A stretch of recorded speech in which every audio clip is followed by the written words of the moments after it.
Welcome to Cut Daisies and Unicorns, and Phil and Steve are back in this podcasting studio to bring you another edition of all kinds of good stories and things that right now, as you know, if you're a common frequent visitor to the podcast, that you will know that things can get interesting, because we don't even know where it's ultimately going to go based on the conversation.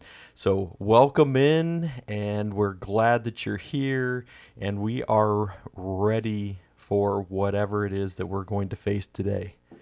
Are you ready, Steve? Well, I had my coffee cup on here, but my coffee cup's empty. So then I was like putting my coffee cup down, and then I find myself in this little like circus. I'm like, well, how in the world and why in the world am I like moving stuff around when we're on camera? Like we just had the last like hour and a half or 2 hours like that Right. bouncing around, and I was like, all right, well, I'm through with this, and it's been through me, so I'm all set to go. But of course, I had to give the awkward moment. Yeah. Of me putting my cup down on the floor. Why? Right. I mean, do you find like that you're able to laugh at yourself when you look at yourself and you see yourself doing things and you're like, why did I just do that? Oh, yeah. There's lots of times that I laugh at myself. And then and have you ever noticed that about the time you say, I'm not going to do this, and then you find yourself doing that? I'm like, yeah. Like that happened right now. If our audience would be like, well, when does something like that happen? Mm-hmm. And I would say, well, something like that happens exactly like this. And I'll tell you face to face. So in my head, I was like, there's a coffee cup. It's empty. I need to move that off. And in my mind, I was like, I'm not going to leave that on the table. But then what did I do? I left it on the table. I have the incredible ability to be able to tell myself what I'm not going to do or what I am going to do, and I end up doing the opposite of whatever it was like that I wanted to do. And all of a sudden, I'm like, is this humanity, or is it like I have no idea. So, do you have thoughts about that? Well, I was just thinking, for me, I think I've always left my coffee cup out here. See over here, like we got the Darth Vader cup. Yeah. And that's kind of, I mean, we settled into, like you usually had your Daisy cup. Yeah. And I had a Vader cup, and then John, when he was doing the engineering work, he would have the Batman cup. Yeah. And it was kind of just like everybody stay in your lane. You get that cup, I get this cup, he gets that cup. Yeah. And that's just the, kind of, but. So I'd never feel bad if you wanted to drink from the Daisy cup. Right.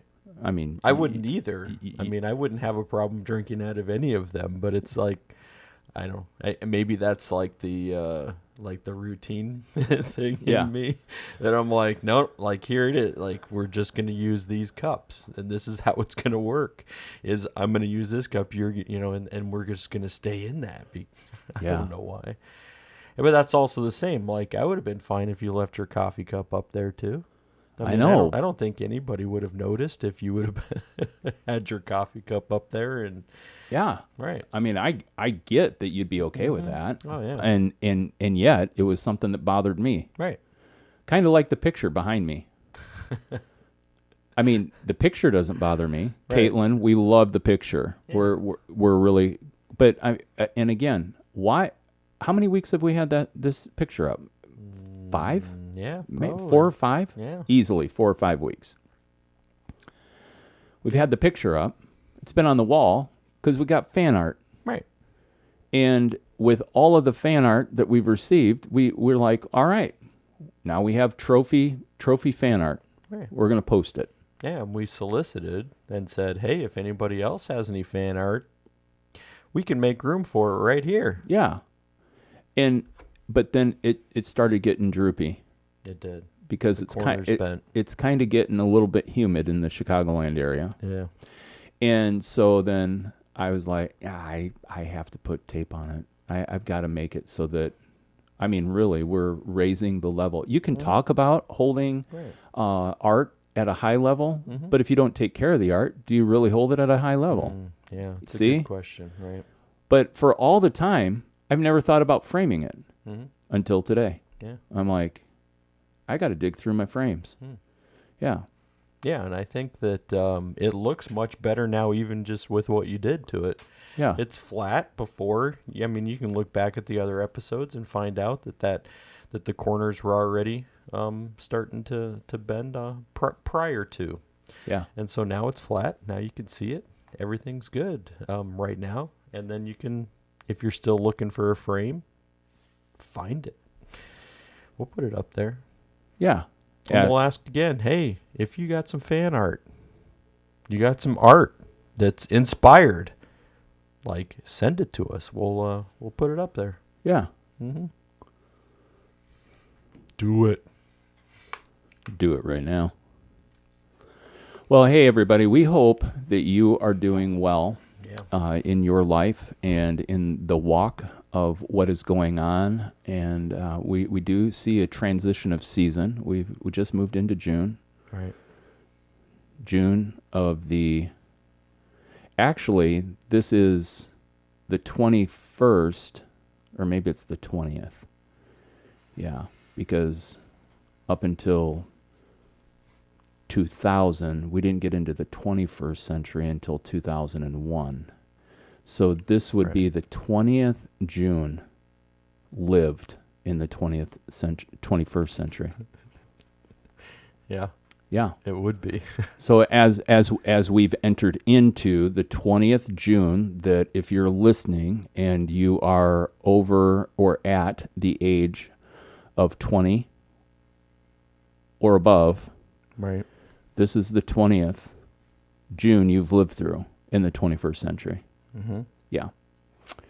And so it's a new season. It is. It's a new season of summer. Yeah, and summer's so weird around here. Like, I mean, we had a stretch of the last couple of days have been really warm and humid, and and then it's, as I mentioned to you before, I mean, this weekend it's supposed to be down to 75. Yeah. So, I mean, it still could be 75 and humid. Most likely that's going to be the range. I mean, that's kind of what it is. Yeah. But yeah, it's just it's a quite a shift, you know, in the feel of things. Yeah. So, yeah. But the sun's out, it's shining. So no, it's not gloom. Yesterday, overcast. Today, sun. Yeah, we were driving in from South Dakota yesterday, and as we drove east, there was this beautiful, beautiful clouds, just the pillowy, billowy clouds, and the sky. I don't know, what is it when they put a window on your roof? Oh, a sunroof. A sunroof. Yeah, the sunroof is polarized. And so, like, the clouds took on even a deeper three-dimensional look. Oh. Now, it's not wise. It's not a good decision if you're driving to be staring up through your sunroof. I mean, I personally would think that it's about as dangerous as texting and driving. Yeah. Yeah. Yeah, unless you got the self-driving car. Yeah, well, that get a Tesla out there. My self-driving car is still being tested. I probably won't. Yeah, no. Yeah. Not real happy about self-driving cars. Yeah. But they I mean, still say it's not in use, but I've seen some drivers that are not paying attention, that are in like a Tesla or something else. Like I think they are using it. Huh? Really? Yeah. And they're out there seeing like what markets is this going to work in and stuff like that. Yeah. I mean, what we know is, I mean, they have put them into use. I think there's some Teslas in Phoenix that are self-driving. Huh? Because there was an accident out there based on one, but yeah. Yeah, well, we'll see. Yeah. We'll see what the future holds for self-driving vehicles. I'm really interested on like how much during the summer people are going to listen to the podcast. Like if they're out and about and if they're busy, or does podcast listening go up when you travel? Yeah. You know, so if you're in a car and you're going somewhere for the weekend, or all the different things. I think it would be like we have a great podcast to be able to listen to while you're driving. Yeah. Yeah, I mean, we both ventured west and hit South Dakota and different parts of South Dakota, but Yeah. In proximity. Proximity. Yeah. But it's still from Chicago, 8.5 to 9 hours, going out there and going back. So you get 9 hours. You're like, what are we going to do? You could listen to 4 podcasts. You could listen to 4 podcasts. And you don't have to be searching for a new podcast, because based on the length of the content that's available, you could be able to listen to 4 and, just put it on the channel and listen. Right. It would be really easy to. And this is when you get to, if you were doing a self-driving car, then you could put our video up there and say, like, just keep playing them. I missed the last 2 episodes. Boom, hit play, and you just go. You just listen. And there are places that we call for interaction. We're like, think about this. What questions do we always try to pose those questions. So you could push pause. Right. And you could discuss it with anyone who's in the vehicle with you. Exactly. What if you ride a train? Yeah, I mean, with that one, it would be even great. I mean, unless you're driving the train, the engineer there.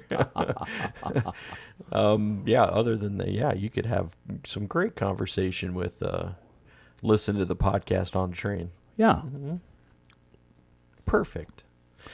Great ideas that we're putting out there for you, the listener, so that you can interact. What about a bus? Like a megabus. Just any bus. Have you ever ridden a bus? Like Greyhound? Yeah. No.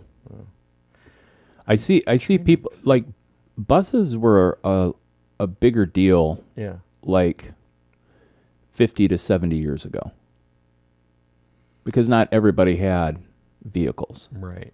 And especially, those buses then would go longer distances. Yeah. Yeah.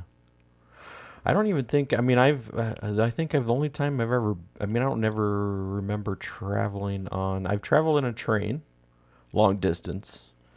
I've traveled obviously in cars, planes, but the only time I've ever traveled in buses long distance would be like for, if I was in sports or choir or something where we had to travel somewhere. Yeah, that would be probably would be the only time we took sometimes buses to get there. So last time I traveled long distance in a bus, it was a charter when I sang in the chorale in college. Mm-hmm. Yeah, and that was a long time ago, and that was like 4 different versions of me back. Right. People are like, "You sang in chorale?" Uh-huh. Well, yeah, I did. I don't know that was really the wisest thing for me to do. I could have held a better job because of that extracurricular. I'm not really even sure why I did it. Yeah. Yeah, I did it in high school. So yeah. See, and I didn't do vocal in high school. I don't really recall having a strong arts program in the school, where. And by arts, I mean like auxiliary arts. Right. We had a great art teacher, Ms. Claire Bomers. And that was the physical arts? Yeah, physical arts, paint, drawing. And as far as theater was concerned, we did like maybe there was 1 play a year, and Mrs. Pitcher did that. She was, at least at the time. And she was the wife of the superintendent of the school system.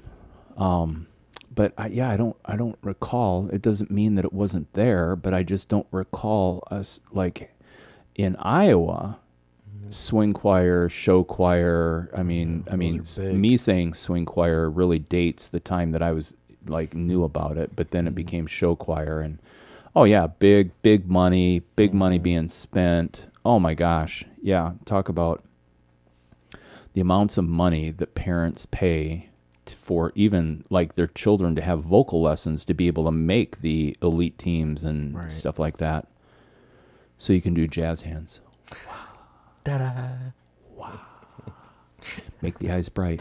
Wow. Smile with your eyes. Right. This is me smiling with my eyes for everybody in the audience. If you're listening on the podcast, you don't get to see what's happening here, but I am doing jazz hands. He's doing jazz hands. And my eyes are smiling. And I think that'll be the closest you get to dancing. Oh, yeah. Well, I mean, like in public. I do little jigs around the house, but I mean, you know, I got a shoulder shake that would just make you giggle.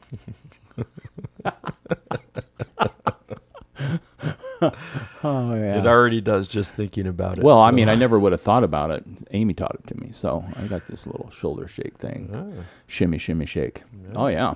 So she likes it when you shimmy. She actually, it makes her laugh when I do it too, which is the reason why I've, just taking it on. Man, dancing in public, that is, I mean, if they say white men don't jump, Woody Harrelson, right? Not a sponsor, not a guest. That's what we need to start doing. New trend and hashtag, not a guest. Not a guest. Yeah. We're name dropping all the people who aren't or have not yet been. My son Micah would just be irritated with that statement. You know, we're going to hashtag all the people who will never be a guest. He's like, Dad, come on, speak it into the universe. You don't know that it won't happen. Right. And then anytime we mention a product, not yet a sponsor. Not yet a sponsor. Yeah. Because Good Mythical Morning has actually trademarked the saying, not a sponsor. Oh. Yeah, it's theirs. I didn't know that. Oh, yeah. Yeah, I had a not a sponsor t-shirt, but then I grew out of it. It was it's one of those that are floating now around the Goodwill and... Yeah, I think, or I'm not even sure when it disappeared. I mean, for all I know, my son Micah I was just going to say has not a sponsor. But I mean, again, it was getting to, there was a time that I was ordering T-shirts as larges, and I can't do that. Never worn an under T-shirt as a large because I don't like the feeling of something that is wrapped tightly against my body like that. You don't like to be constricted. Yeah, or swaddled. Apparently not. I do like a good heavy blanket to sleep with. But I mean, that's more kind of like. Do you use the weighted blanket? I don't use a weighted blanket. Right. And to this point in my life right now, I don't have difficulty sleeping, and in that sense of like sleep doesn't bring me anxiety. But the idea of something clingy, like I just feel like then all of a sudden I'm being swaddled, and it can be cotton, but I feel like it's saran wrap. Yeah, it's interesting. Yeah. There's probably something psychological there, I assume we go back to, but because I don't like weighted blankets. I usually don't like blankets at all. So yeah, I mean, especially in the summertime. Yeah, like don't give me a blanket. Yeah, like a sheet's fine. Yeah, there you go. Yeah, I like having weight, or so like. And even if there is a comforter on the bed, I do prefer. I'll add a blanket just for weight because the comforter's so fluffy. But then again, fluffy. Because of COVID, I'm fluffier than I've ever been. So you've got your own fluff. You're bringing fluff to the table already. HR puffin stuff. If you really want to look for fluff, all the fluffiness. All the fluffiness. And which is better than a kerfluffle. We bring fluffiness. Reminds me of those clouds yesterday. Just nice fluffy clouds floating through. All right. Yeah. That's what we do for you, the listener, also. We bring you fluffiness. Yeah. So you and I are back from trips. Yeah. I'm getting ready to. I'm doing a quick turn, and I'll be leaving the state on Thursday. Headed out to. Apparently, it looks like like if there was a vortex of weather that would suck me in, and I could really just be like, oh, if heaven isn't like this, I'll be surprised. And by heaven, I mean whatever that afterlife does bring. Right. And so, but yeah, Santa Barbara is going to be like 63 is the height of the day, or, you know, like the top temperature. And then 55 is the low temperature. 63, 53, 63, 55, 63, 57. And then it turns the corner. We leave the state, and then it bounces up to like 72 and 77 and like whatever. But I'm like, we'll see how the weather pattern holds. Right. And you're going to see what it feels like, because I'm assuming that the humidity is not very high. I don't remember it being high out there. No, I don't think so. I mean, probably 30-40% range, but I don't think any higher than that. Yeah. So you get a little bit cooler with less humidity. So you might be wearing sweatpants. And I don't know, do you wear sweatpants? I wear sweatpants every night. All right. Yeah, I sleep in sweatpants. Okay. Unless it's hot, Right. like where like the AC can't keep up or something like that. But yeah. Yeah, and a t-shirt. Yeah. I So mean, you could be wearing a hoodie out there. You might I'm wanna bring it actually just in case. taking my drive-by trucker hoodie. There you go. Is already in the plan. Yeah. Which usually gets me into trouble at the airport. Oh. Oh, yeah. They don't like drive-by truckers? No, they don't like men with beards in hoodies. It has nothing to do with drive-by truckers, which, by the way, Yeah. Cooley, Patterson Hood, and Jason Isbell Yeah. just released a joint session record. Huh. Yeah. Wow. And so I got to look that up and get that ordered in. Right.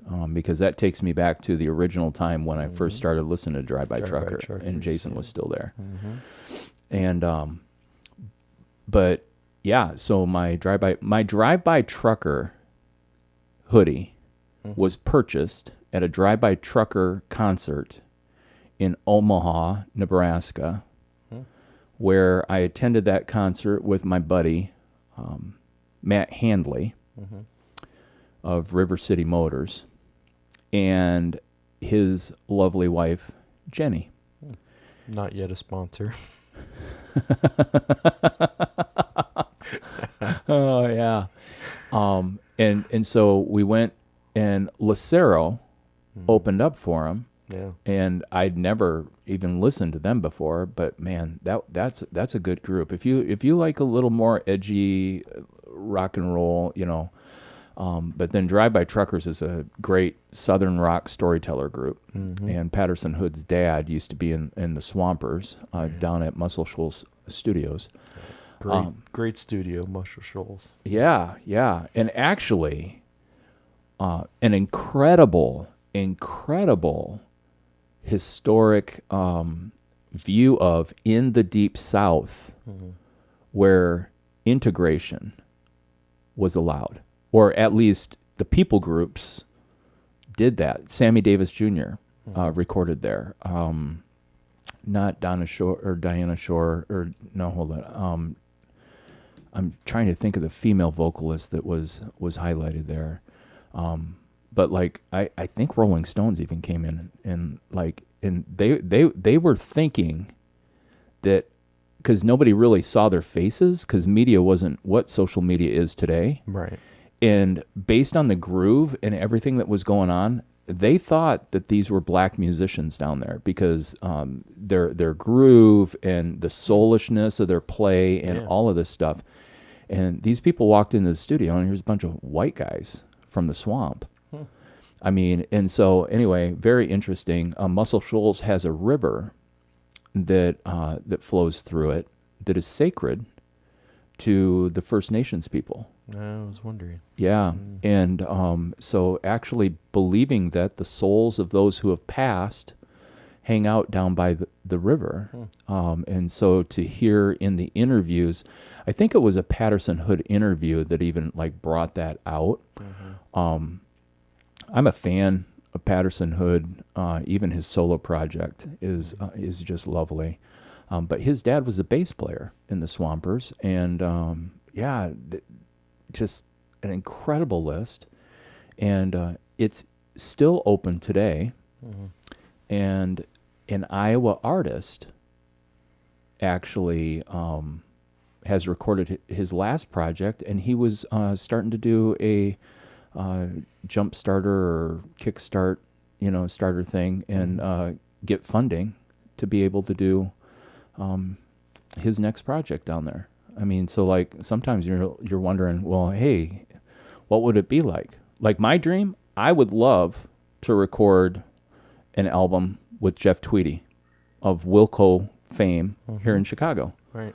And it has to do with proximity. It's a really short drive. But I also really, really respect Jeff Tweedy's work. But man, he is a Chicago just hero. I mean, he's played on local radio, and I mean, I just recognize it more and more as I'm driving around listening to XRT, and I hear that voice, and I'm like, "Aw, Jeff's singing me songs again." And the Wilco Towers are, kind of iconic. So. Oh, really? Yeah. So it's the ones by the Blues. Yeah. What is it? House of Blues. Yeah. Sorry. Yeah. Yeah. So right by the House of Blues, it's that circular one that has the parking on the bottom half. Really? Yeah. So those are the Wilco Towers. They have two. But the towers aren't named after the band. The band probably named themselves after the Wilco Towers. Yeah. Oh. So it's Chicago. Yeah. Well, okay. Tying that in. Now I got Wilco Towers, more stuff to research. Right. Wow. You should, especially right now. Good opportunity to take the Chicago architectural boat tour. You know what? You're the second person to tell me that in the last 2 weeks. Yeah. It is. I mean, and I would encourage anybody who's even like, if you're living in Chicago and never taken it. Yeah. It's I would say probably the best boat tour that you're going to find. I mean, there's other tours that are also, it's going to be better than those tours too, but yeah. So it's one of the good ones. I mean, and they still, I think, from what I heard a guy say, is they still assume that most people who are on the boat don't live here because they're always like, "Where are you coming from?" And yeah. But it would be good for anybody. Yeah. It's a well done tour. So, architecture tour. So if you come to Chicago and you're looking for something to do, and it's in a good season, find that one, locate it. Yeah. Go on that. Well, there's certainly, I think most of the world is rejoicing that the nation's opening up. Yeah. Yeah. And so, I'm going to transition. We actually, hey folks, we've got a topic. We do. Yeah. That we didn't just come up with this morning. But I want to use this question to transition to our topic. And, one of the things that I've been amazed at is that as the nation has opened up, mass shootings has been like incredibly, it's like governors start lifting bans, and then all of a sudden people start coming out with their guns, and their anger is being taken out on, and I think it's fair to say, and if you're listening and you're like, oh man, where's this going? I'm like, well, it's going down a path that you're either going to be like, yeah, right on, or you're going to be like, I hate you guys and you make me angry. Now, if you only look at those two things, you're stuck in the dualistic mindset of that you got to be on our team and think the way we think, or you got to be on a different team that doesn't think the way we think. Right. And really what we're just going to try to do is bring some information. And then we may talk about our own biases in regards to the information that's brought, and that we'll just leave it out there for you. Really, we're dangling a carrot for the opportunity to exercise non-dualism. I feel like sometimes we have to be more blunt about what we're trying to do. Sure. You know, because say it in advance. There's some people, now there could be some people be like, Coble, you just need to mansplain everything, so just shut up, you know.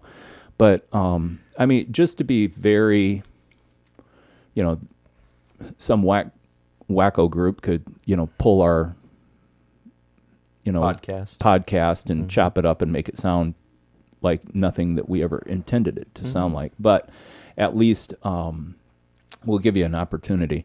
But I'm gonna, all of that to come back into, it seems like a lot of the mass shootings are towards people groups. And man, yeah, so then there could be people saying, well, maybe we're all safer if we're all just shut up in our houses.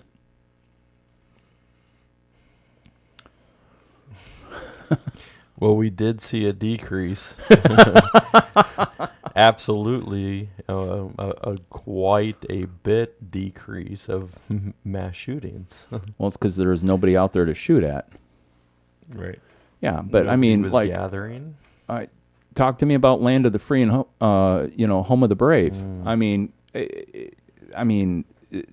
the answer. Is the answer really to decreasing mass shootings? Is the answer take the populace and put them in their own little imprisonments of their homes? Yeah, I mean, I think that's where you get the this segment of people who are, you know, just like, no one's going to tell me what to do, and I'm going to push back on every single thing that somebody tries to tell me to do, and like wear a mask or, you know, do that. Like, I'm not going to do that. I'm not going to do this. Not going to do this. And then they just keep pushing back and pushing. I mean, so there's those people who are now then, even though the CDC, right, says if you're vaccinated, you can go mask, you know, less. If you're not vaccinated, you're still supposed to wear a mask, you know, especially in public. Yeah. And so, but there are people obviously not following that order anymore. Right. And so they're like, I'm going to do what I want to do. And then so it comes with all the same stuff with mass shootings. You get people who, you know, they do, there can be an element of mental illness. And then you get one side is like, well, if you're mentally unstable, if you've had any things in the past, like, you know, in that category, like you shouldn't own a gun, and so therefore let's take guns away. Is that really going to solve the problem as well? Because then you get, you know, Second Amendment people who are like, they're always trying to take our guns, so now we're going to stockpile guns. And then you get other people who are trying to balance this out and say, well, can't there be some kind of a tighter restriction? Can't we have, you know, and again, this is, dualism comes a lot into this category. Yeah. Because there's either we have all our guns or we have no guns, right? And then isn't there something that we can talk about that's not just all or nothing? Yeah. Yeah. And I mean, for the record, I grew up in a household that had guns. And I think in my possession, I mean, I would guess that there are, I mean, probably two. I think there's a 22 and there's a 12 gauge. No handguns. Back in 2006, I owned a 9mm. Wasn't registered. It was given to me as a gift. And I do think that I actually, this is me being transparent here. Right. I knew a gentleman who collected guns, and at the time, because of government control and the restrictions that were being put in place, I'm like, hey, you know, if you ever, you know, ran across a 9mm, I'd never shot a 9mm before, but I had seen enough. I'm like, if you ever run across a 9mm that you think would make a good gun for me, I mean, pick it up, and I said, I don't want it registered. And so anyway, the gentleman picked up the gun and gave it to me as a gift. And then another friend of mine had mentioned, and this is during a difficult time in my life, and another gentleman, I had mentioned that I had gotten this gun, and a gentleman mentioned, he goes, a lot of the killing that occurs is with the person who owns the gun. Like if you have a gun in your home, and it's not an item that's used for protection of outsiders, but ends up being an item that becomes like used on people within the home.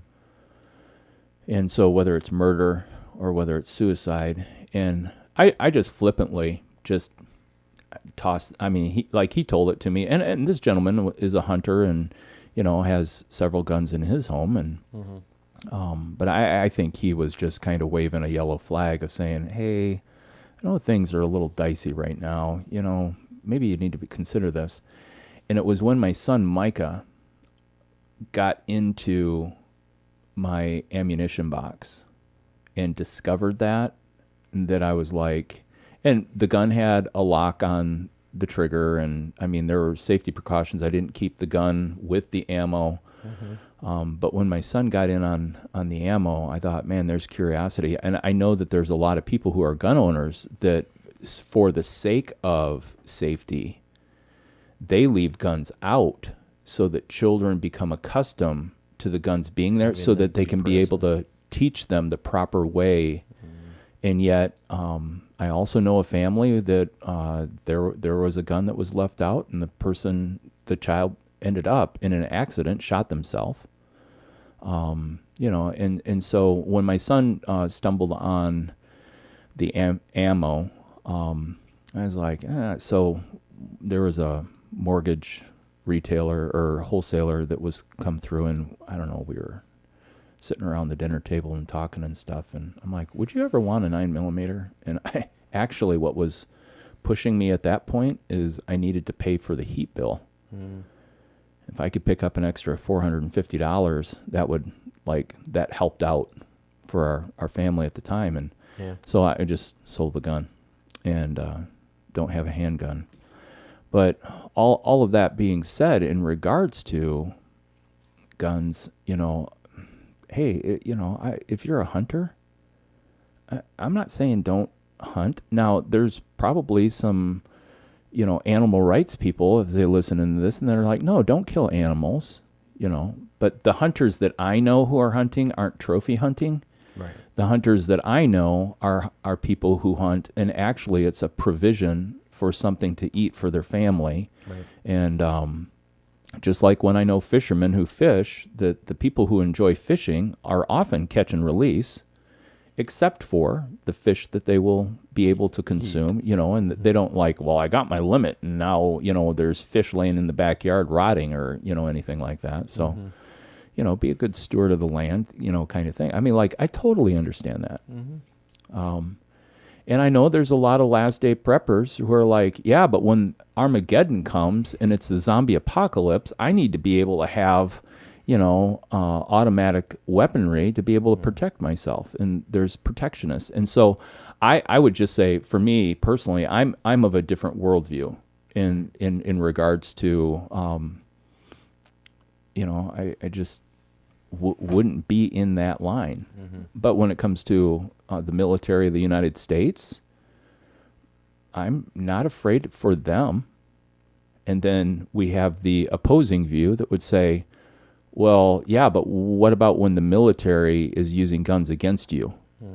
And I'm like, well, this seems vaguely familiar to the time during when Hitler rose to reign as a dictator, and then used his power and authority to be able to use weaponry against the people of the nation. And I'm like, wow, that will be really bad times. Yeah. But I'm not sure in my worldview that my answer is, for me, to have an automatic weapon to fight back. Well, I just think, I know this is the reason why, you get we have to protect ourselves against our government, and so we're going to stockpile weapons. But I'm looking at our military.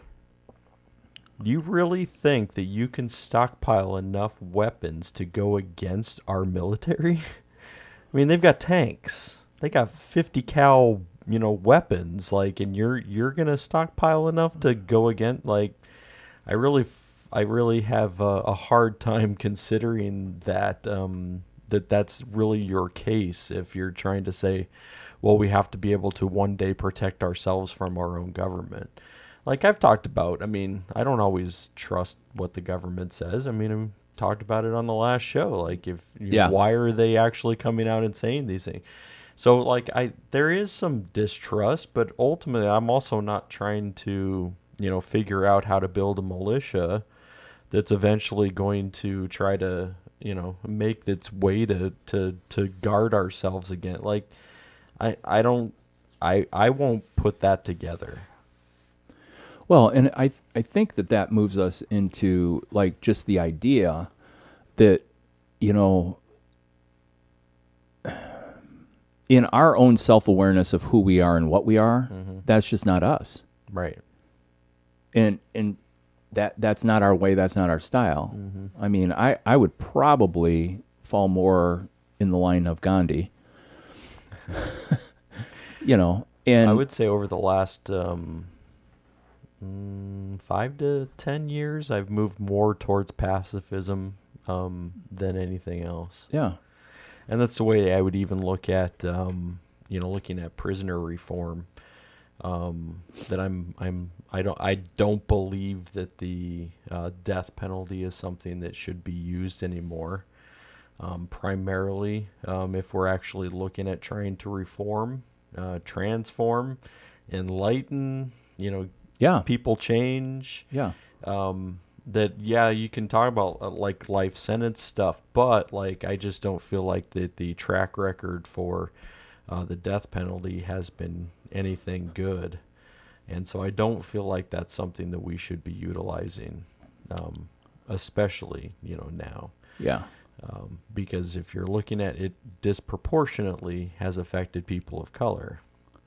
Yeah. Because people of color, if you're looking at poverty, they haven't been able to afford good lawyers, so they're the ones that then get thrown into, hey, we're just going to do a whole death sentence and instead of life imprisonment for what normally would have been, life in prison. So there's all kinds of reasons why, when we're looking at this whole subject, I move towards pacifism. And it sometimes drives my wife crazy because pacifism also leads me to question world wars.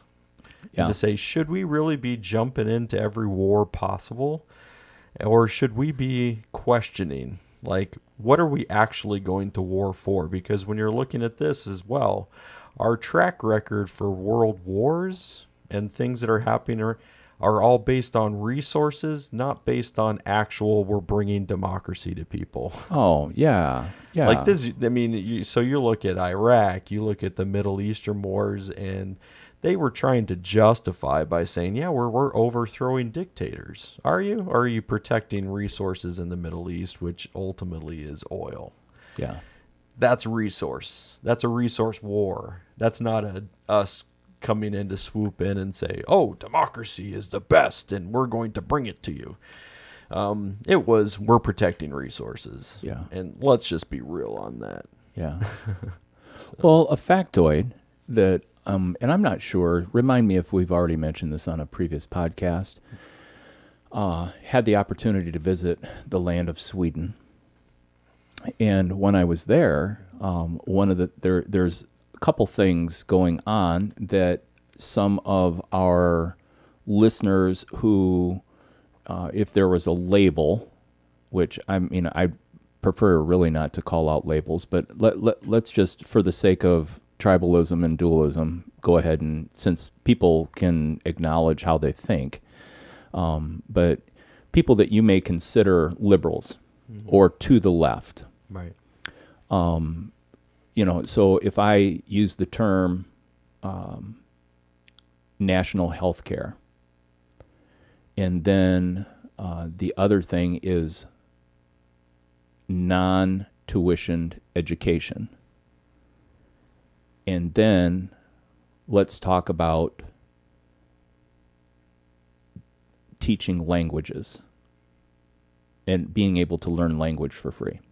Okay, so in Sweden, when people come into Sweden to live, they've been given the visa, everything's approved for them to move. One of the things that the Swedish government does is they give a stipend for housing for the first year and enroll the people who are moving into the nation into a language course for a year so that the people who are integrated know the national language. So they can spend the first year not worried about trying to work and employment or anything like that. But then they're fully integrated into culture, language, and so that's one thing that government does. Well, I also found out that they allow for people to be educated up until the age of 50, that the government will pay for the education of the student until the age of 50, and they can get not only through high school and not only through college, but multiple degrees. Advanced degrees.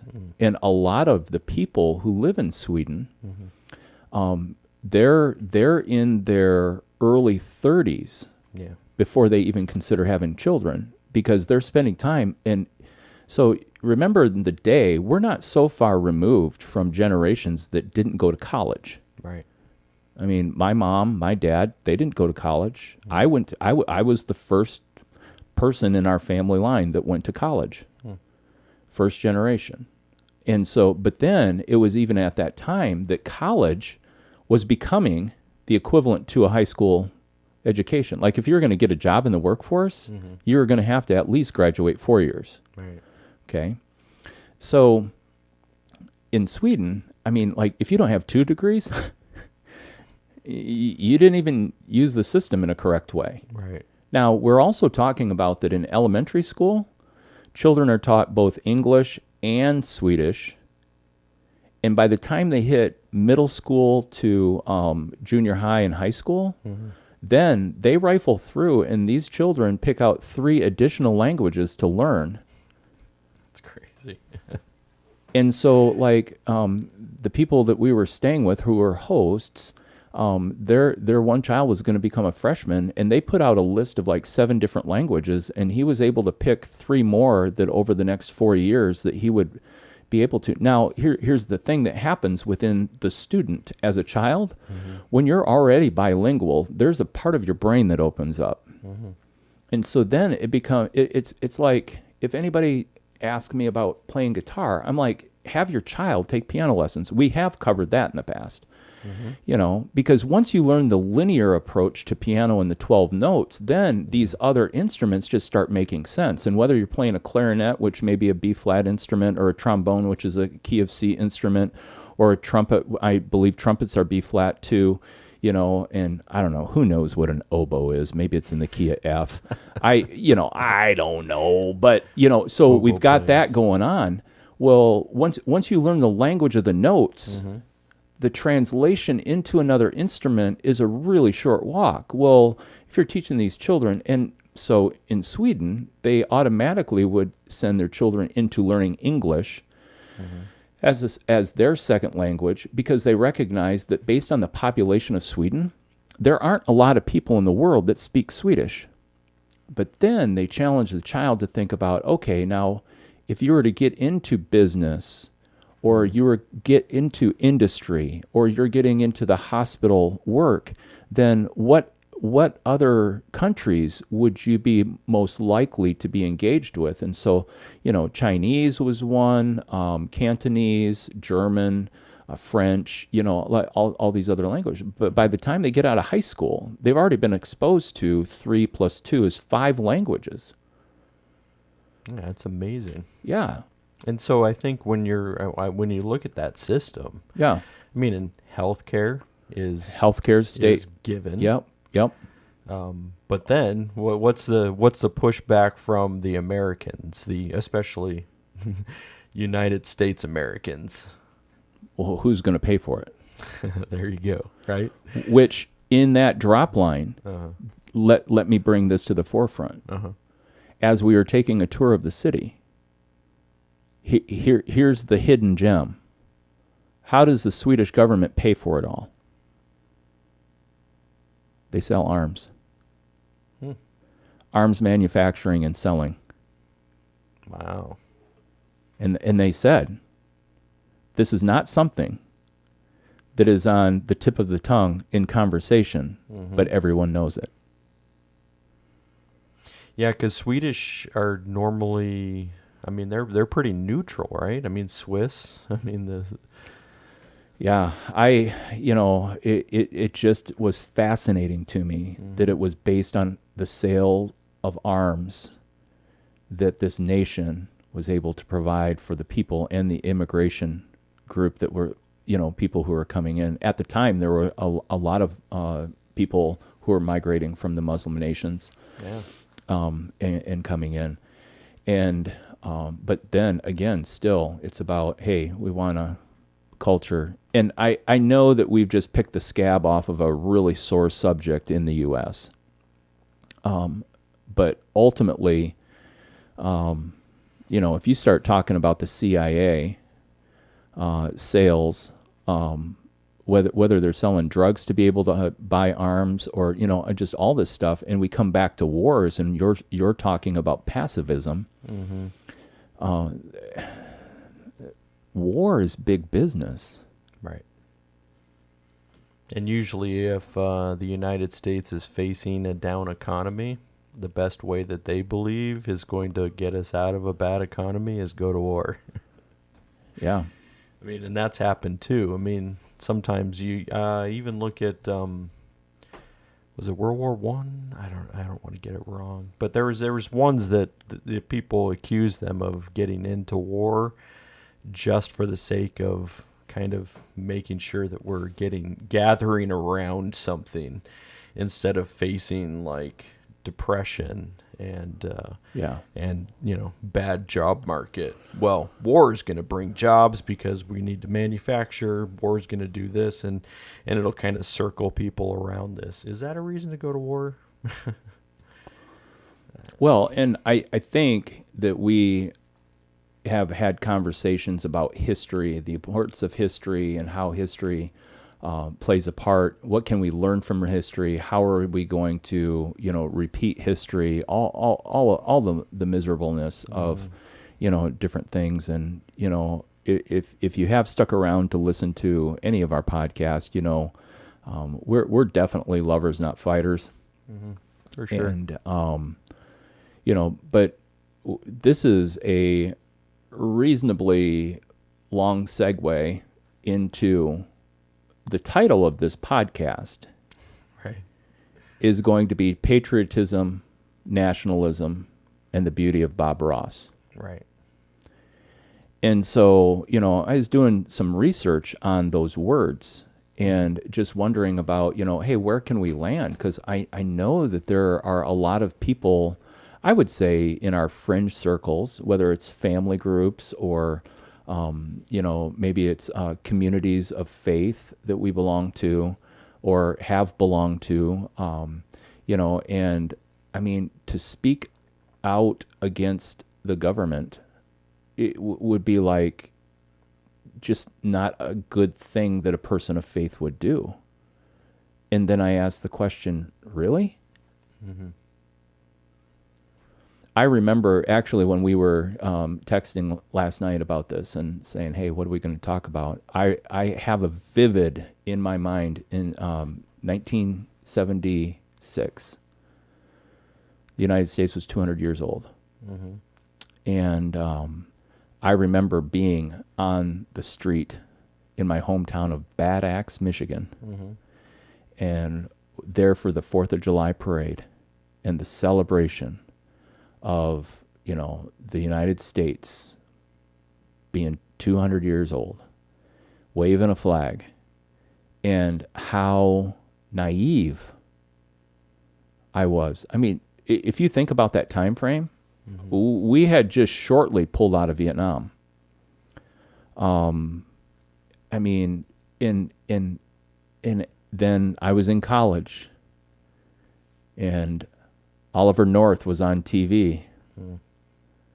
And, Ronald Reagan at the peak of, this whole thing, that in regards to the Sandinistas and arms and, all of this stuff. And where we're at right now is that there's so much information that is accessible that we can learn, and people will say, well, that's not really how it was, or, that was, and at some point it's like, well, how do we navigate the ugliness of what humanity's coming to?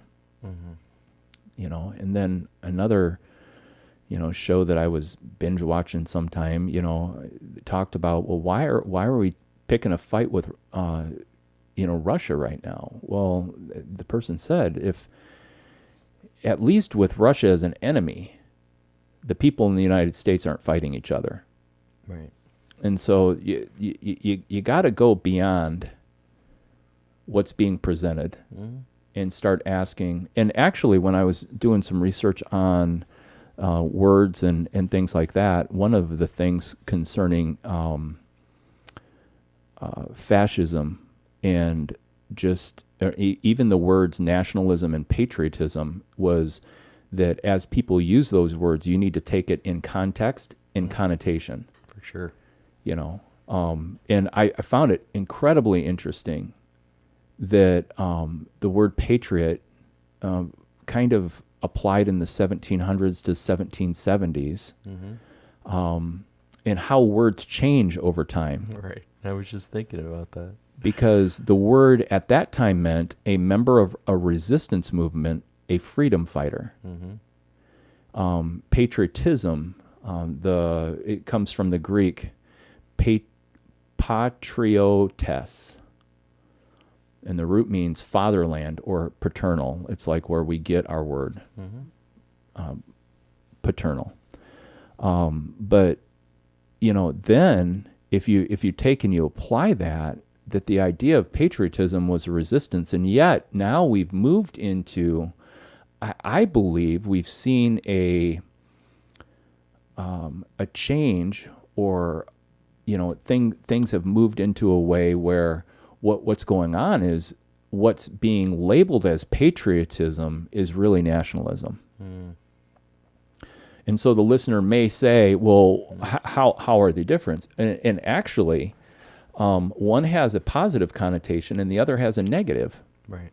Patriotism is the love for your country, and it's grounded in this idea of how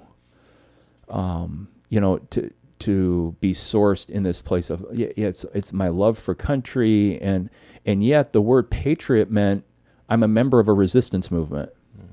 But now if somebody resists or there's a resistance movement, what have they become? Right. Enemies of the state. Nationalism, in its negative connotation, is a kind of excessive, aggressive patriotism. And it's where nationalism basically is that not only do I have a love for my country, but that there is an aggressiveness for the country to do harm to other countries for the sake of, and can lead to isolationism. And so then I got on this trail of jingoism, which, I mean, comes like during the time of chauvinism, which would be the opposite of feminism, and so then, but fascism, what's fascism? Fascism is the extreme right. Now, all of a sudden, in my context of words, the extreme right would be conservatism, the extreme left would be liberalism, and please understand, everybody on listening to this, our point is to show that this is how dualistic thinking can destroy a people. or can destroy humanity. And divide people greatly. Oh, my word. And so if you're wondering why is our country in this shape that it's in? And I think the real bigger question is, can we ever come back from it? That is a good question. I mean, because what it leads to is how did the country begin? It began in resistance. Mm-hmm.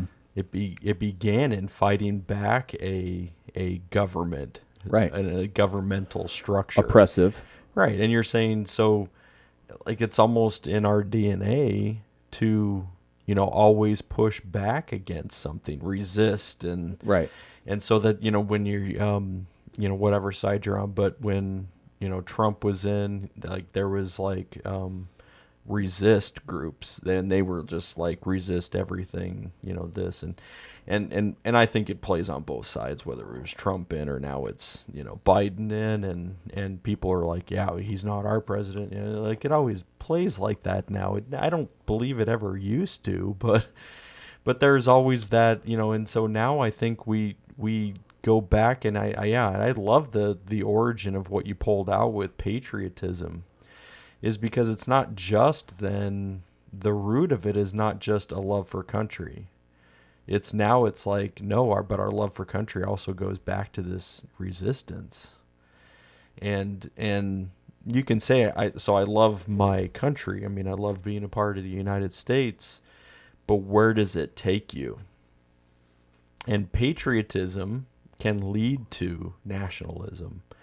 Nationalism can lead to white nationalists, black nationalists, Yep. And that whole division then of where you're taking that and saying, if only, we were elevating this part. I mean, so if we elevated more white people and we need white men in power, and I mean, we've had that for since our nation began. So when you're looking at all those pieces, I think that there's so many things that can take us into extremes. Yeah. And what is leading us to taking us to extremes constantly? Yeah. Why are we always trying to find, we can't just be the lovers of our nation. We can't just say, I love my country. And how can we love our country with not then hating everyone else and trying to figure out how we can oppress them just to be able to find that we're better or best? Well, and I would actually, as everybody who's watching the video could see, I mean, Phil has a better possibility of surviving if something like Hitler would come up, because he's got blue eyes. Mm-hmm. And I actually, and we mentioned this, it was tongue in cheek, but my heritage is actually German. And so, and trying to trace back and to be able to look into just historically, where my family came from and things like that. But what I want to do is I want to take you down the word path from patriotism. Then when aggression is brought in concerning this is our country is greater, and then when you move into that we will make decisions that will cause harm to other nations, now that's where the line gets crossed. So if you wonder where the line gets crossed, it's like I believe so much in, I personally don't. If a person were to believe so much in regards to their nation that then it elevates their nation above every other nation, and that its actions then go into causing harm to other nations, that's moving into nationalism. In the topic of nationalism, you are only a few short steps away from fascism. And the three top leading names brought up concerning fascism was Mussolini, Hitler, and Franco. Mm-hmm. Now we're talking from the 20s and the 40s. These are where the roots of, if you're to define fascism, and it's extreme right. And here's a further definition: system of government led by a dictator, ruling by force, violently suppressing, controlling all industry and commerce, promoting nationalism and racism. So then that's where, when we start talking about what's going on, that Phil mentioned white supremacy. And what I would at least pose to our listeners to consider is at least asking the question, why is there an uptick in white supremacy in the United States? And white nationalism. I mean, I guess you could use that word. Well, I think the one gives birth to the other. Mm. I think the one gives permission for the other to thrive. Yeah. Now, I'm going to go back. We've talked before about theology, and I've gone on the record as being an experiential theologian. I know that people can tell me what to believe based on their own biases. They take the Bible, they proof text, they can say, this is what I believe that the Bible teaches. Okay? There was a time in my life that I just had to step back and say, I'm not going to eat what's being fed to me. If you want to talk about the Kool-Aid, we can talk about the favorite flavor. I had Grape Crush yesterday on the drive home. It was lovely. And love grape. Oh man. Yeah. And so there was a time in my faith background that I'm like, I know what I'm being told, but what I'm seeing occur is different. Right. And so then when I watched, and this was about the act of this unseen deity in my life, and I'm like, I have to realign in with it, and what I am seeing being realized in my perceived reality is this anti the sacred texts. And when I came to know, what I found, it was anti the formed structure of what I was fed, taught, what I learned, how I was educated. And so I just moved into an experiential theologian. Now people are really like, man, that's really weak theology. And I'm like, you don't have to live that way. Right. I'm not calling for like us drawing lines of separation. You might not want to be friends with me, but I'm totally cool with being friends with you. Right. You know, but I think what happened then is, I remember the outcry of the evangelical right when Bill Clinton had the affair with Monica Lewinsky. Right.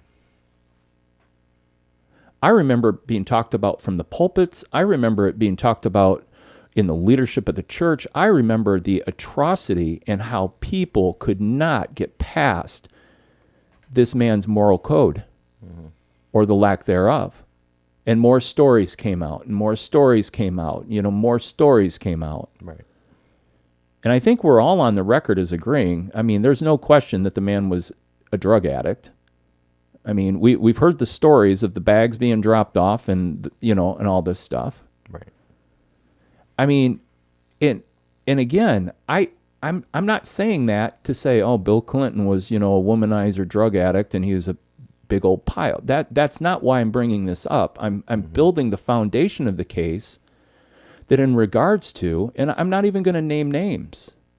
I'm just going to ask, what shifted in the American people that this office,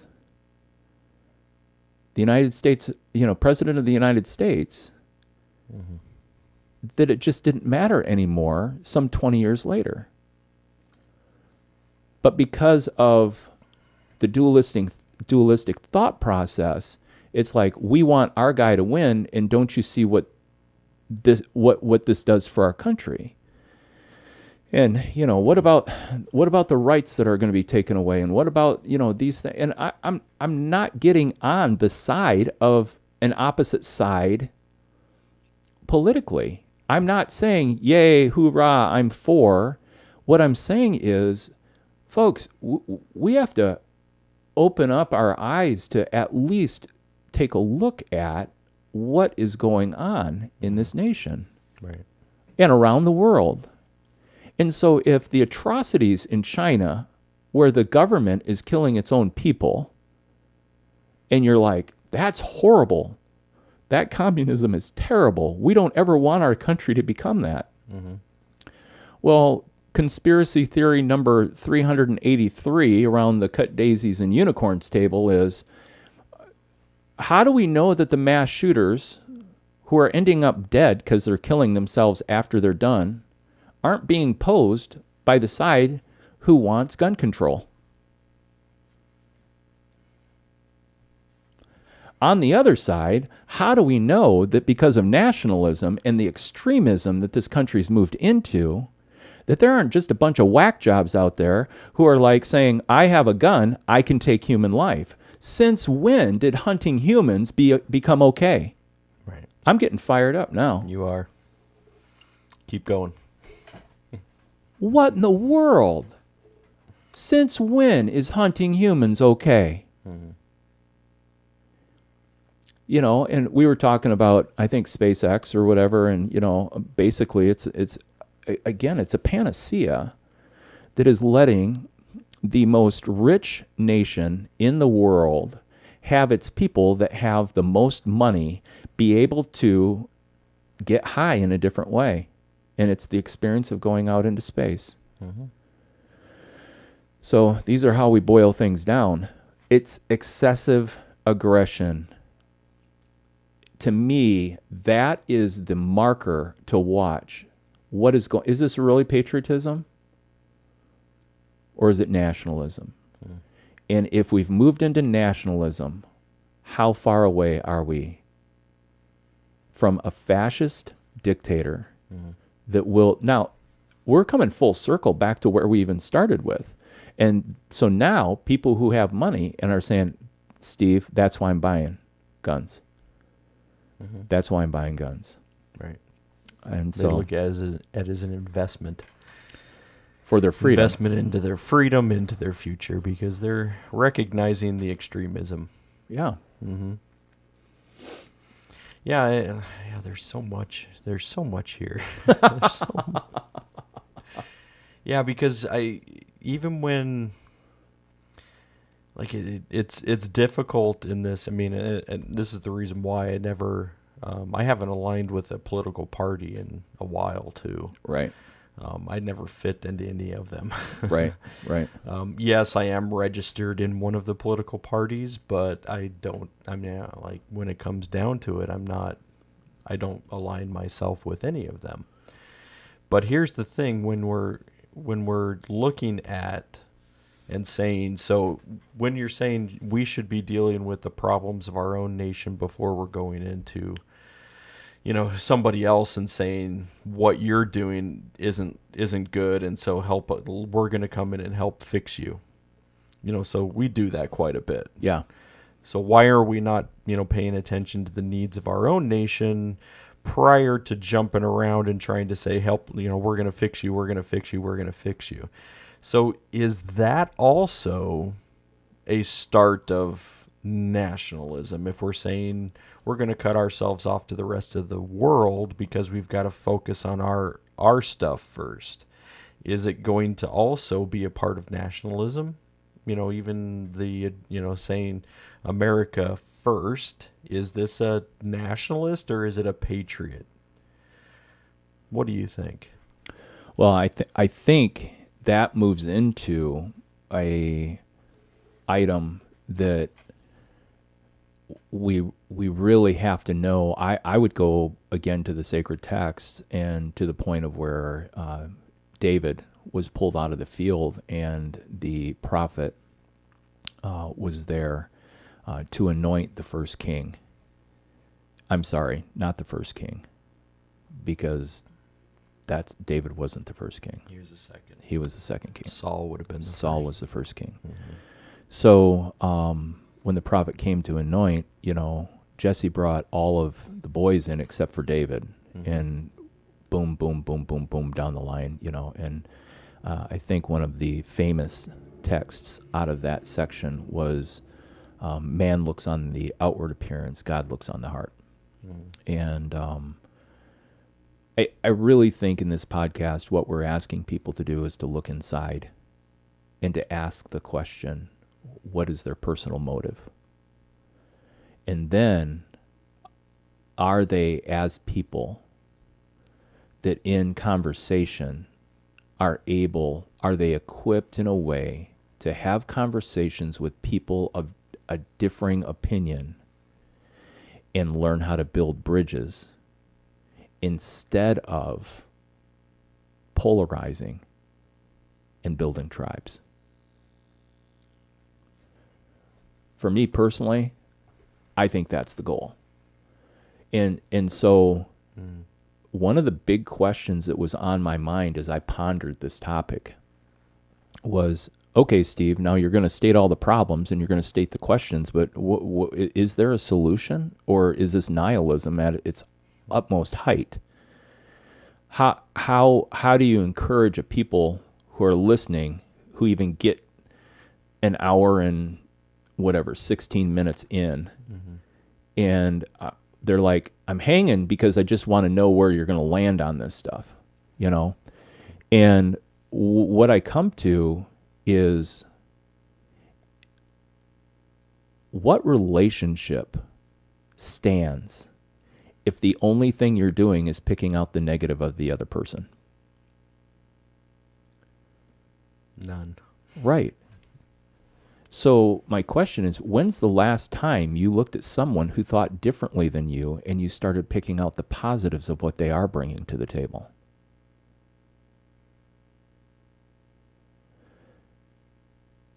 Everyone who's not you can't be all wrong. Right. If there is a solid, finite, because there's people who are like, you guys are so freaking wishy-washy and you're a bunch of liberals and socialists and oh my gosh. Right. We wish you had a gun and you'd use it on yourself. I'm sure there are some people. And then there's other people who are just madly endeared and love us a ton and be like, oh my gosh, I can't believe you just said that. And I'm like, yeah, that's the moneymaker right here, is that we say the things that we're not supposed to say out loud, but and so instead of the answer, we can't do this, well, I tell you what, if you believe you can't do it, you won't. Or are there steps across a bridge together of people who think differently? Is there some way that we can start picking up the positives and be able to say there can be things that can be accomplished? And usually, you're accomplishing something in the best interest of two opposing views when both parties are unhappy about it. But you kick the can down the road. You made another step that was one more step. Right. And so, here we go. And is it possible? Is it possible? With where we are at currently to ever get to a place where we can find true compromise? Is it possible? Well, I think we have to start facing our own selfishness in regards to wanting to be right, in control, and, using other people groups as the rungs on the ladder that we're going to step up to be able to declare our own success. I mean, every other national group outside of our own national group, which is laughable because we all represent different national groups that aren't from this nation. And so what good is there in other nationalities? I'll give you, for instance, one of my fast friends in the mortgage industry was a gentleman whose name is Ned, and Ned is Bosnian. And so during the civil war that was going on, He came over and was brought into Iowa. And actually, the state government had Ned working as a liaison between the Bosnian immigrants who were like, they were fearing for their life. And again, I'll come back to these people in war-torn countries. They don't want to live in the United States, but it's safe and they can be alive. But their home is in the war-torn state that's been destroyed. And yet Ned was able to make the transition. And once the government was done with him helping a people group settle into the state of Iowa, I mean, he was flown to D.C. He was a liaison across the nation for the different places that Bosnians. I'm telling you what, some of the most and hardest working people I have ever met are from Bosnia. They're Bosnians. And rock work, block work, tile work. And you know what? They didn't curl up in a hole and say, give me a handout from the government and, hey, I want to live off of the government. Right. These people took a look around, took a look within, and they had some of the most successful construction and companies in the Des Moines market. Mm-hmm. And Ned knew. What did Ned know? He was a respected leader. And so why was he in mortgages? Because the people that he spoke the native language of would come to him when they had their work, mm-hmm. and they had saved up their money and they were ready to buy homes. And as they bought their homes and they paid off their homes, then they would buy larger homes. And Ned had a thriving mortgage business. And so, like, there is an example of a people group, and what can we learn? If you have a trade, you look within, you look outside for opportunity. Mm-hmm. The United States is a great place of opportunity. And if anybody wondered about where I land, I mean, I love that I'm a United States citizen. I've been around the world. Yeah. I'm not anti the United States of America. Yeah, me either. But what we are doing in this episode is we're calling for people to look in and say, where are you really at? Do you really believe? I think in the radicalness, what most people who are gotten this far are thinking, they're like, I'm not a racist. I don't think black people should be killed. But then I'm like, but what do you think about the white supremacist groups? Well, the left media is making a big deal of that, Steve. It's not really that big a deal. And I'd be like, yeah, I'm sorry. If I'm going to be patriotic, then I'm going to resist that thought. Right. Well, and you're going to start to see that that story doesn't jive with a whole bunch of what is happening. Right. And so you can say, well, this event, I remember the Jesse Smollett. I mean, he was in Chicago, actor with at Empire Show. He kind of set up his whole thing, and right.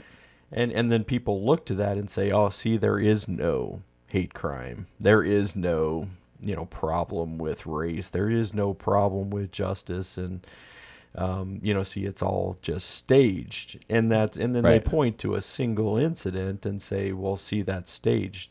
No. So that may be, may have been, but if you're looking at some of the other cases, some of the other things that are happening, we can't say call it good when something is obviously not good. Yeah. And that's, the part of patriotism, or the part of loving being in this nation, that you don't have to say every single piece of what we've done is good. Right. It's not. Right. And you can still love America and love the United States without saying, I embrace everything that we've ever done. Or Why can't you be critical as well? well, because who wants to be labeled a critic? Well, that makes you angry old men. You're just critical. But when we talk about critical thinking in regards to taking a step back, and I would just say, look around. Don't feed yourself only the things you want to hear that you agree with, that prop your belief system. And so, because the very things that make you feel comfortable about what is happening in our nation right now, on our own ground, that we call this lovely nation, I mean, the things that make you feel comfortable, I'm not arguing with you about it. That there's a lot of truth that is embraced.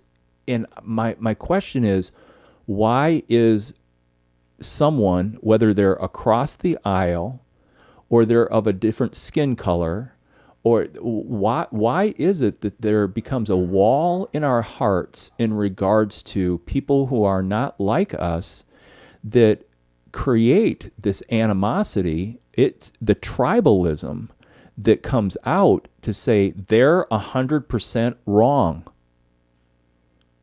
That if that's the mindset, then I'm holding the mirror up. And this is the work that Phil and I do individually as we're thinking through. And you know what? I think that we would both be able to say we never came to this of our own accord. It was by other people who are challenging our thought process, how we think, how we look at things, that allowed us to start walking down the path. And we would even say we're not even at the end of the path yet. Yeah. I don't expect to ever be. Well, I mean, there will be a time that I'm going to breathe my last, but I still feel like up until that point, it's always going to be, it's a process of learning. It's a process of saying, are you open to being challenged where you're at, or are you just going to feed yourself with the same information? Yeah. What's really interesting, and I'll say first, can we at least go on record to say the atrocities in Germany against the Jewish nation were horrible? Yeah. I mean, we can land on that truth. Mm-hmm. And one of the items that Hitler used to unite a people, there were two. I see it in three things. Mm-hmm. There was a saying in German, Blut und Boden, blood and soil. So as long as, and it was an acclamation of the Germans felt very strongly being related to each other and their homeland. Mm-hmm. The combination of my blood relatives, my blood Americans, that we're superior than any other nationality, moves us from patriotism into nationalism. And the sacredness of the soil of the United States then moves us into nationalism. But his major tool that he used to prepare a German people for the annihilation of the Jewish people was the dehumanization of the nationality of the Jews. Yeah. And handicapped. And it's true. Mm-hmm. And so the first people that were killed weren't necessarily just Jews. Right. There were Germans that were killed because they weren't the purest form of what was wanting to be realized. Right. But all of the propaganda, whether pamphlets, leaflets, posters, and things like that. I mean, literally, there's a face of a Jewish man on a syphilis and gonorrhea thing for the doctor. I mean, dehumanization. I mean, like that this was this humanity was a disease, and a lot of people would say, "Oh, well, I mean, I love the United States, and we're going to celebrate July 4th, and there's a reason why we're bringing this up in June." Right. Yeah, we're bringing it up in June so you can think about it as we head into the celebration, and as you have conversations, to be able to ask the questions and to be able to have other conversations in regards to. But then if all of a sudden you were to look at someone of Mexican descent, and you're like, well, what are these freeloaders doing here? Now, and for the record, I'm not saying that Mexican people are freeloaders in the United States. But there are people who lob that accusation. Yeah. And I would argue that based on COVID and all of the doling out that's happened from the government, that everyone who, I mean, there's a lot of people who've been on the receiving side from the government, and I mean, there's people who aren't going back to work because of the income that's being given. Yeah, I mean, like when you start pointing fingers, you got to look in the mirror and say, hey, and so what people group that when you think about it, you're like, oh man. Well, I think you go back to that word dehumanization. I think it's a technique that every nation has used when they're going to war against somebody else. Because they're trying to make it easier in your head when killing starts to happen.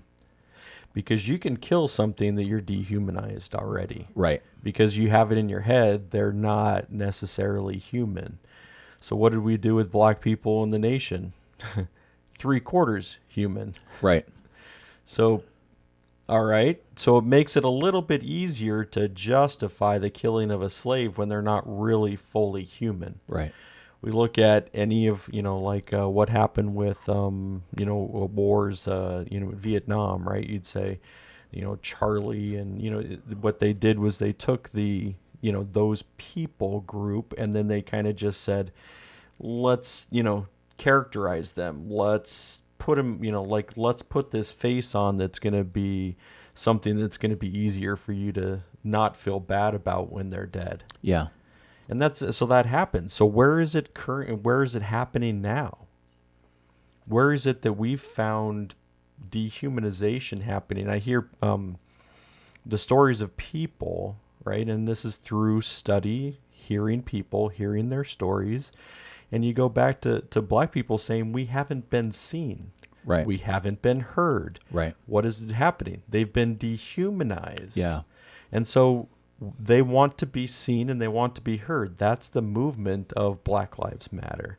Now, I'm not talking about the organization. I'm talking about the people. Right. They're saying we haven't been seen and we haven't been heard. What other people groups? You mentioned Mexicans. You can talk about any of the Latinx countries. The same thing has happened. Yeah. So brown, black, whatever, we've dehumanized by saying this is what this group does. They freeload, they don't do this or they don't do this. And so there's a reason why we can then discount them. Yeah.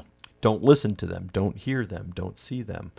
I was listening to a podcast just yesterday, Smartless. It has, some Hollywood elites on there, right? And one of them is gay. And he said part of the movement, understanding, where people have looked at this people group and they've discounted them.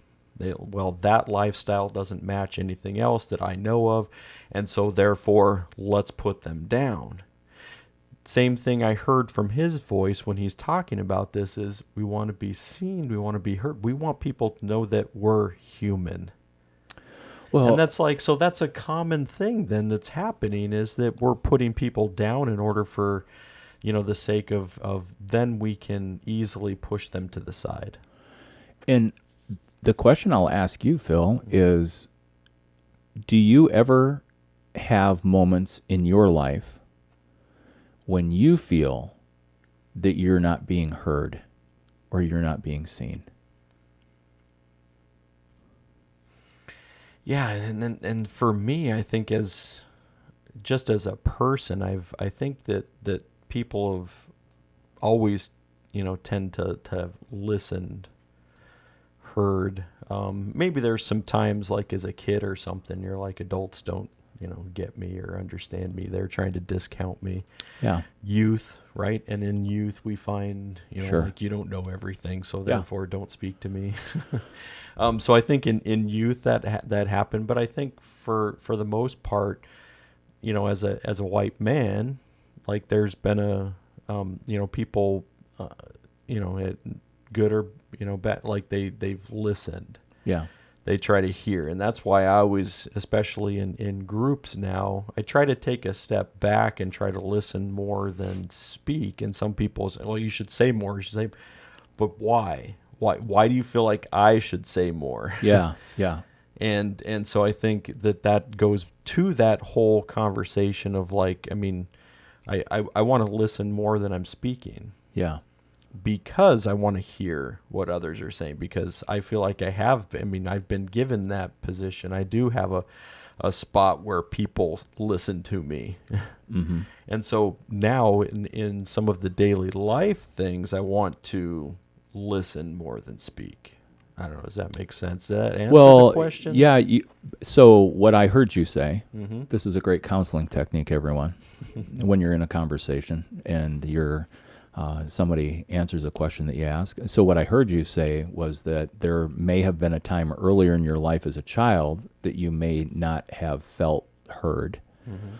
but because of your position that you hold in your current job and role, Right. and because of the authority that's been given to you, you feel like many times and often that you are heard and you are seen. Yeah. And this is why I ask questions I don't know the answers to, because I would move on the other side of that. I know that people do listen to me, but there's also a kernel in me where I feel like sometimes that I'm not heard when I say things, or that, and there may be a part of, and this is probably a psychological test too, that as far as I have a desire to be seen more. And so, with that, why I wanted to share that around the table is because that represents our listener could identify with either or. Mm-hmm. Where I was really hoping to get to go was to the place of, I think that if we feel it based on our position and privilege, think what it's like for someone who doesn't have that. And that's where my confession would come to, is like, if I'm in situations where I'm like, well, yeah, they're not really hearing me. Now, I have had people tell me that when I talk, it doesn't make sense to them. And so I've had to, but to your point of where you ended up on what you shared, is that you're even, because of the awakening within you about current culture and what is taking place and the people that you're interacting with in your life, regardless of race, regardless of people group, regardless of ethnicity, that you're practicing to listen before being heard, and that you found that as a good skill set to be able to carry. Yeah, I feel like there's, and because it does push back a bit from, all right, I always want to jump in to say the first word, or I'm trying to control the conversation, so I can control it best if I'm speaking first, because then then you're shaping and forming it the way that you're even going to respond. Yeah. And then people are going to feed off what you've just said instead of, and so there is a part of that. If you're speaking first, if you're jumping in, you're almost trying to create the narrative. Yeah. The story, the things that are going to, be spoken of next. And so by sitting back and then hearing what other people are saying, yeah, you could say then the same thing, that they're controlling whatever. But if you're listening first to what's happening, the stories of people, then you have a little, I think, you then have a greater sense of there's something bigger than just me and my experience. There's other experiences that have been, completely different. So we look at things like the police, right? And law enforcement, for me, early on, it's what I wanted to do. Right. So for me, I never saw like law enforcement, police as something to be fearful of. Unless I was doing something that I wasn't supposed to be doing, Sure. then you're like, I would rather not do this in front of the police. But yeah. But then you start to hear people and their experiences with the police that, skin color or, even economic groups throughout the city of Chicago have been in places where it's highly patrolled and highly policed and highly punishable. And you're saying, so they have a completely different perspective on law enforcement, the police, and the criminal justice system than I ever had. Yeah. And how would I have known that other than listening to people speak it? Yeah. And hear their stories of how they've, how that's gone and throughout their life. And so, like, how can we discount people other than saying, I'm going to dehumanize them? Well, and I believe that you're bringing up that if there is an act of persecution against a people group, and I'll move back into fascism, that if dehumanization begins the process that devalues the life of the human to the point that they could be eliminated and no guilt or remorse is felt. Right. So then if you lean into that, the opposite motion would be to ask the question to our listeners, how are you humanizing others who are not like you, who are around you? Mm-hmm. How do you bring and see value in others who aren't like you? And I come back to the place of, this is way out there, okay? I'm ready. So we know that a fact is population control is a part of China and Chinese government. Mm-hmm. Yeah, they had the one-child policy, and now I believe they're allowing 3. Okay, but handed down. This is where it is. How many people in the U.S. really believe in sterilization for the sake of population control? There's people that would argue the world is probably at the place we need to stop having babies for a while because we're overgrowing the resources of the planet, right? There are some, yeah. And so, and so if we were to move into that, then who gets sterilized? It hasn't been that long. And in the United States, people who are mentally ill were sterilized without consent. Right. In our nation. In our nation. Mm-hmm. And that's a part where people are like, what? Right. No, Google. Forced sterilization. Google it. Mm-hmm.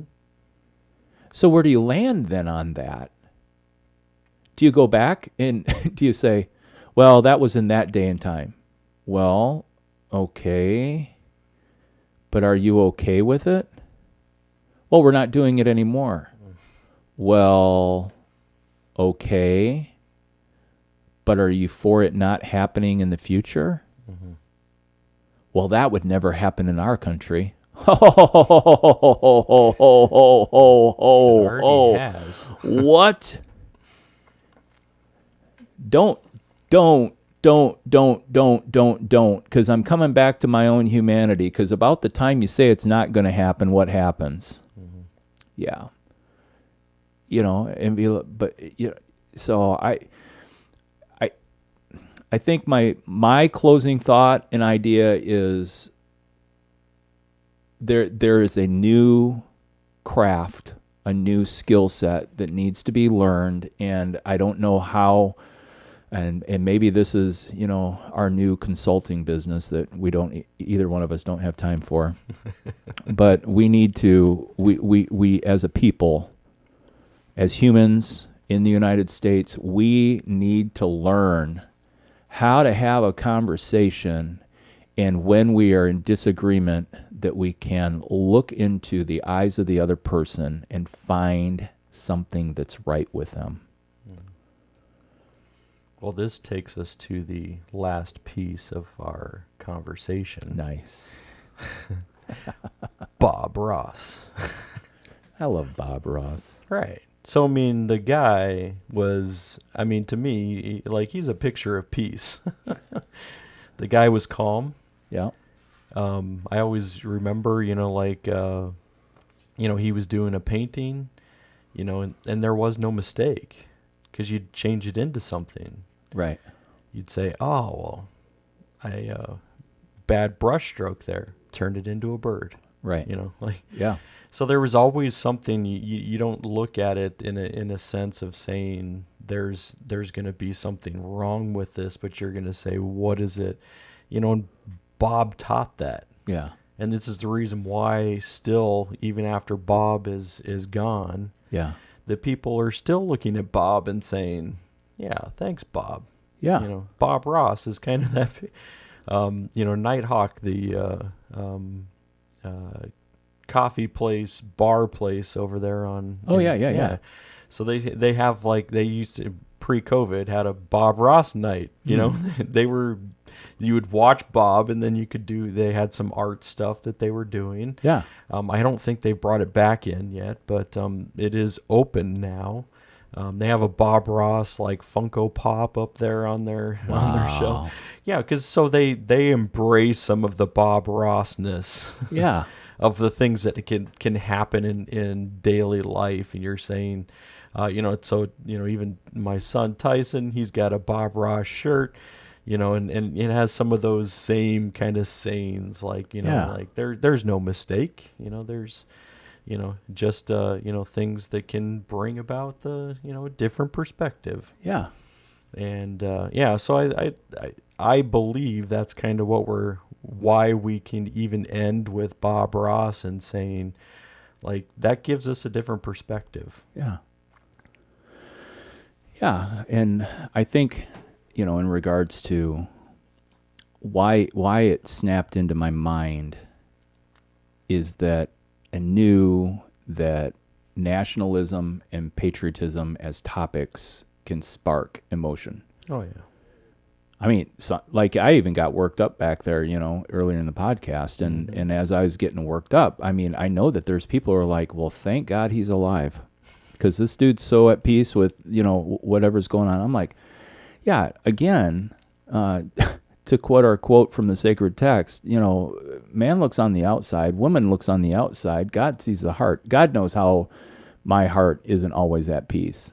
Mm-hmm. And but Bob Ross does. He brings it to the table. And, sometimes what I think if we digest a little bit of Bob Ross spoke slowly. Mm-hmm. Bob Ross took time to observe. Bob Ross was willing to share. When you think about it, the TV shows were so that people at home could be able to make paintings, even if they had never painted before.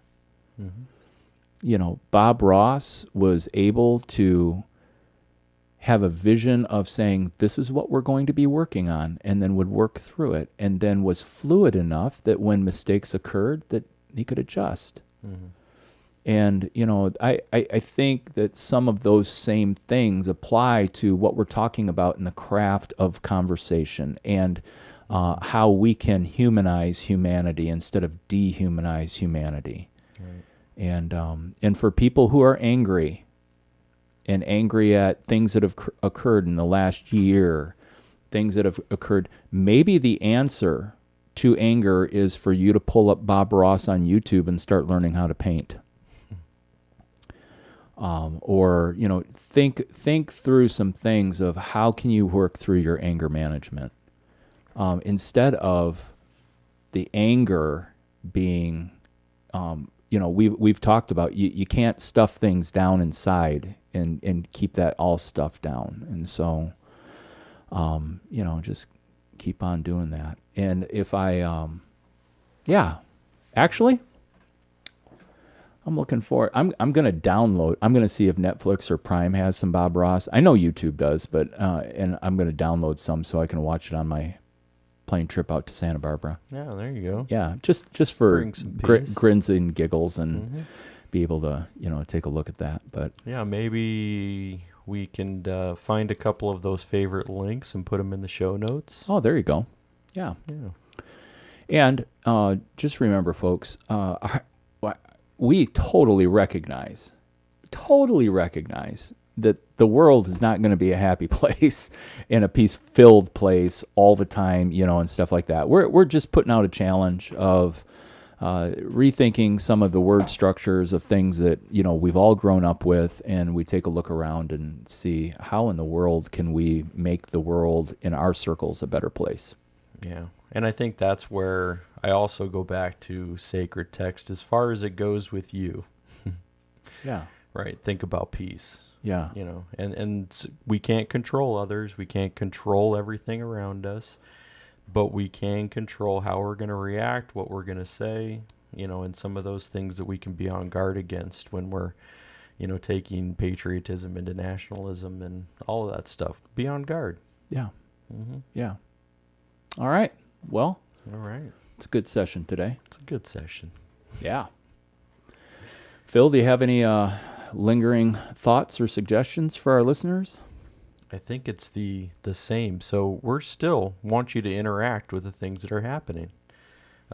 Because again, if we're simply just speaking to one another, we're already good. Like we, but we also know that we're speaking to a larger audience as well, and so that audience can interact. So if you're going through this and saying I disagree with you, cool.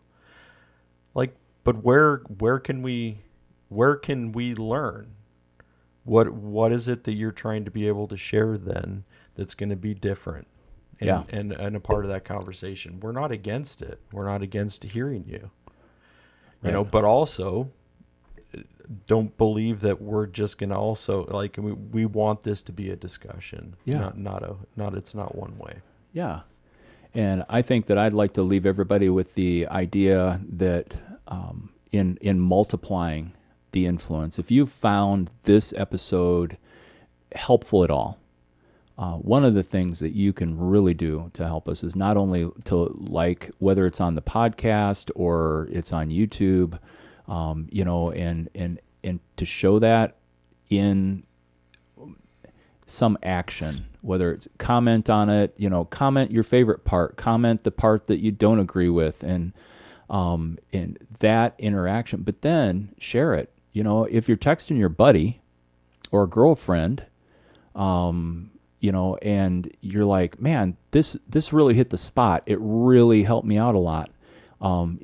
Pass that on and tell people that, you should be listening to, this content because it brings up. And we're talking about some things heading into our third season on how we make structure and, what's going together. But hopefully we can give you a listening experience that you find beneficial, not just to hear us talk in regards to that, but to challenge thought process and how you can personally grow. And so I just wanted to be able to share that. And as always, you can send us an email at cutdaisiesandunicorns@gmail.com. That will probably be one of the best ways. Also know that we have subscribed to some different providers, and looking forward to having some more people on to interview. We've got a couple people right now in the wings that we're just ending up working on schedule things, and we may have to readjust how we shoot so that we can have a more open dialogue with other people to be able to come in. And so just know this is our first year, and it's our second season, and we're looking at I believe episode 7 is what this will be. Season 2, episode 7. Yeah, pretty sure. Or is it 8? It might be 8. Yeah. Hey, can we count down from 10? 9, 8, 7, 6, 5. Boom. All right. So anyway, with that, we just want to be able to say thanks again. Appreciate you, and we're looking forward to interacting with you as time goes on. That's right. Take care, everybody.